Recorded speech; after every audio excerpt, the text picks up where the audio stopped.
Hello friends, Radhe Radhe. आप सभी लोग कैसे हैं? आशा करती हूँ कि माता रानी की कृपा से आप सभी लोग अच्छे होंगे, परम मंगल में होंगे। आज की इस वीडियो में जानेंगे, अब 5वां दिन आ गया। 5वें दिन नवरात्रि का 5वां दिन है। 5वें दिन कौन सी देवी का पूजन किया जाता है, कौन सा भोग लगता है, किस रंग का वस्त्र धारण करें, कौन से रंग का पुष्प चढ़ाएं और स्कंद माता की पूजा 5वें दिन मित्रों की जाती है।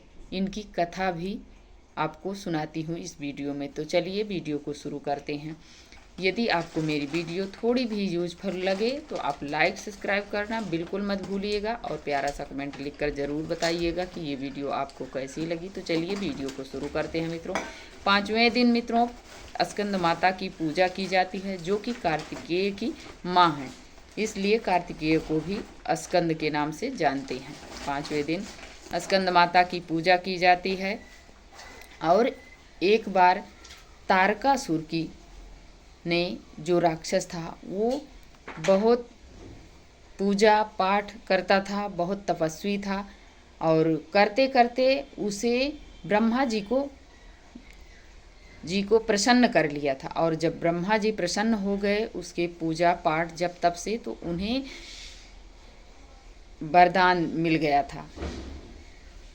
वरदान क्या मिल गया था कि उसे भगवान शिव के पुत्र से उसकी मृत्यु होगी। जब तक भगवान शिव के पुत्र नहीं मारेंगे तब तक उसकी मृत्यु ही नहीं होगी। तो उसे ये पता था कि भगवान शिव माता सती के वियोग में लंबे समय के लिए वो समाधि ले चुके हैं। जब उनकी शादी ही नहीं होगी तब उनके बच्चे कैसे होंगे। वो इस वरदान को ब्रह्मा जी से हट करके मांगा था। नहीं तो ब्रह्मा जी ने जब प्रकट हुए इनकी पूजा से प्रसन्न होकर, तब उनसे जब ये वरदान मांगा तो ब्रह्मा जी ने बोले कि जो मृत्यु पर धरती पर आया है उसे ये संभव हो ही नहीं सकता कि उसकी मृत्यु ना हो, सभी की मृत्यु होती है। तो वो बोला कि नहीं, मुझे यही वरदान चाहिए। तो ब्रह्मा जी ने बोले कि नहीं, ये वरदान तो नहीं मिल सकता है, ये हम नहीं देंगे। तो बोला कि यदि आप मेरी पूजा में कोई कमी रह गई है तो मैं और अभी 1 साल तक और तपस्या करेंगे, लेकिन हमें यही वरदान चाहिए। तब ब्रह्मा जी ने कहा नहीं, ये नहीं हो सकता, आप और कुछ मांग लीजिए ऐसा कि जो कभी पूरा ही ना हो। तब वो मन में विचार किया और करके यही बोला कि मुझे ये वरदान दीजिए कि हम भगवान शिव के पुत्र के हाथों मेरी मृत्यु हो। तब वो बोले कि ठीक है। तब वो जब उसे ये वरदान मिल गया था तो वो सोच रहा था कि अब हमारी तो मृत्यु होगी नहीं। तब वो देवताओं को इतना परेशान करता था, इतना अत्याचार करता था उन पे। वो परेशान होकर भगवान शिव के पास सभी देवतागण गए और भगवान से अपनी विनती की और तपस्या किया कि हे प्रभु, हे भगवान भोलेनाथ, मुझ पर ताड़कासुर बहुत अत्याचार कर रहा है। तब भगवान भोलेनाथ ने अपनी शादी की और शादी करने के बाद स्कंद माता से तब उन्हें कार्तिकेय हुए। जब कार्तिकेय हुए स्कंद माता के, तब माता ने उन्हें योद्धा बनाया, उन्हें सभी तरह के उन्हें ज्ञान प्राप्त करवाए। जब ज्ञान प्राप्त हुआ तब कार्तिकेय भगवान के हाथों से तारकासुर का वध हुआ। जब वध हुआ तब सभी देवता लोग प्रसन्न हुए। तो ये रही मित्रों तारकासुर की कथा। 5वें दिन स्कंद माता की पूजा की जाती है और 5वें दिन ही ये कथा सुनी जाती है। अब जानेंगे स्कंद माता को भोग क्या लगाएं, किस रंग का पुष्प चढ़ाएं, कौन से रंग का वस्त्र धारण करें। तो इस दिन मित्रों पीले रंग का वस्त्र, हल्के पीले रंग का वस्त्र धारण करके ही माता रानी की पूजा करनी चाहिए। और पीले और लाल रंग का आसन होना चाहिए जिस पे बैठ के आप पूजन करेंगे। और इस दिन माता रानी को भोग में केले का भोग लगाया जाता है। इस दिन माता रानी को बहुत प्रिय है केला। केले का भोग लगाएं, केले का दान करें।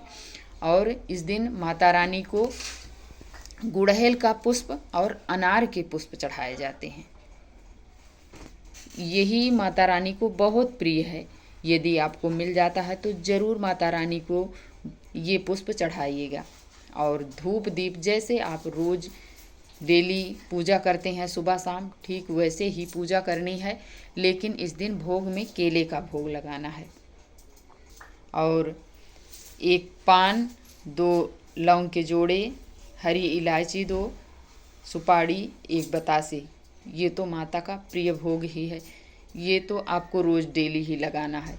तो ये भोग लगाएं और केला ज़रूर भोग लगाएं। भोग लगाकर आपको दान करना है। और जिनके बच्चों के मन बहुत चंचल रहते हैं, वो जो माता रानी को केले का भोग लगाएं, वो केला ज़रूर खिलाएं। उनके बच्चों पर माता रानी की कृपा होगी, स्थिरता होगी, उनके अंदर शांति होगी। और जिन दंपतियों के संतान नहीं है, वो इस दिन माता की पूजा अवश्य करें, स्कंद माता की। और ध्यान करते हुए यही कि स्कंद माता के गोद में कार्तिकेय जी बैठे हैं, तो इसको ध्यान करते हुए माता रानी का पूजन करना है। और माता को जो भोग बताई हूँ, पुष्प बताई हूँ, ये ज़रूर माता को लगाएं। और माता प्रसन्न होकर आपको मन वांछित वरदान देती हैं। तो ज़रूर आप कीजिएगा और ज़रूर आपकी इच्छा पूर्ण करेंगी माता रानी। अब जान लेते हैं मित्रों पूजा का शुभ मुहूर्त। पूजा का शुभ मुहूर्त है सुबह 5:58 से 6:36 तक है। हमें सुबह जल्दी उठना चाहिए, भोर में उठें, उठकर हमें जल्दी स्नान करना चाहिए, साफ स्वच्छ वस्त्र धारण करके माता रानी का विधि विधान पूर्वक पूजन करें, घी का दीप जलाएं, धूप दीप कपूर से आरती करें, हवन आदि करें। इस प्रकार आपको माता रानी का विधिवत पूजन करना है। तो ये रही मित्रों आज की वीडियो। यदि आप सभी को मेरी जानकारी थोड़ी भी यूजफुल लगे तो आप लाइक सब्सक्राइब करना बिल्कुल मत भूलिएगा। प्यारा सा कमेंट लिखकर ज़रूर बताइएगा कि ये वीडियो आप सभी को कैसी लगी। और वीडियो देखने के लिए आप सभी को मित्रों बहुत बहुत धन्यवाद देती हूँ। अब मिलती हूँ एक और नए वीडियो के साथ, तब तक के लिए जय माता रानी की।